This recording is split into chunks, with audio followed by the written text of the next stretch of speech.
Hello বন্ধুরা, আজকে আমরা চলে এসেছি এয়ারক্রাফট মিউজিয়ামে। তো আমরা কি করে আসবো 1 নম্বর থেকে, চলো তোমাদের সাথে সেটাই শেয়ার করি।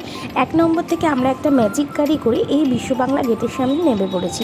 আর এই গেটের সামনে থেকে একটু হেঁটিয়ে তোমরা অটো পেয়ে যাবে। তো অটোতে তোমরা যদি রিজার্ভ করে যাও 50 টাকা করে একজনের ভাড়া নেবে, 50 টাকা করে ভাড়া নেবে। তো এখানে আমরা চলে এসেছি বাচ্চাদের আই কার্ড নিয়ে আসলে তোমরা সম্পূর্ণ বিনামূল্যে ঢুকতে পারবে।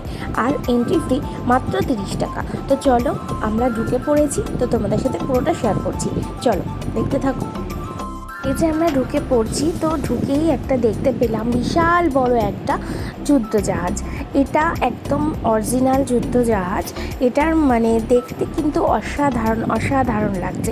পুরো মনে হচ্ছে আমরা যেন এয়ারপোর্টে দাঁড়িয়ে আছি। এবার আমরা প্লেনটার মধ্যে প্রবেশ করব।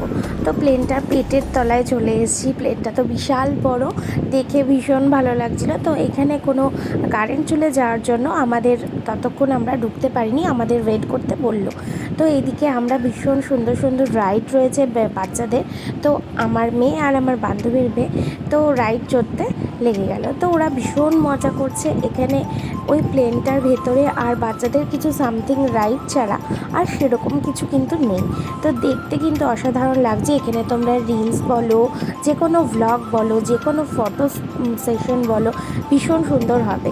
তো এখানে বাচ্চারা খুব মজা করছে। তো ততক্ষণ আমাদের ওয়েট করতেই হয়েছে, কেননা ভেতরটা পুরো কারেন্টের মধ্যে দিয়েই তোমাদেরকে দেখতে হবে। ভেতরে ফোন অ্যালাউ নেই, তাই জন্য ভেতরে ভিডিও করতে পারিনি। এই যে আমরা ভেতর থেকে নেমে পড়েছি, আবার বাচ্চারা রাইডস চড়তে ব্যস্ত। তো দেখো, ফ্লাইটটা যেরকম আমরা অরিজিনালি ফ্লাইট থেকে নামি, তো ওই রকম সব কিন্তু একদম মনে হবে অরিজিনালের মতন। আর ভেতরটায় যারা পরিচালক থাকে, যারা ফ্লাইটে মানে চালায়, ড্রাইভার থাকে, তাদেরই কিছু মূর্তি দিয়ে সাজানো হয়ে গেল আমাদের এয়ারক্রাফট মিউজিয়াম দেখা। তো চলো টাটা, সবাই বলো কেমন হয়েছে।